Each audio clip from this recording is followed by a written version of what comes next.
A práve uprostred týchto bojov vznikali aj Augustínove najväčšie majstrovské diela. Najskôr obrátil pohľad do seba a napísal svoje slávne a intimné vyznania.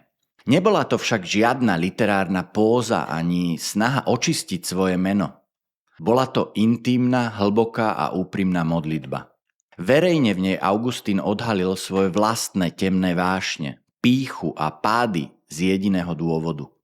Aby celému svetu na vlastnom rozbitom živote ukázal, čo dokáže urobiť Božia milosť. Dokázal, že človeku nestačí len povedať si, od zajtra budem lepší. Človek potrebuje pomoc znútra, potrebuje Božiu milosť, inak svoje vlastné slabosti nikdy nedokáže poraziť. A potom prišiel zlomový rok 410 a svetom otriasla nepredstaviteľná správa.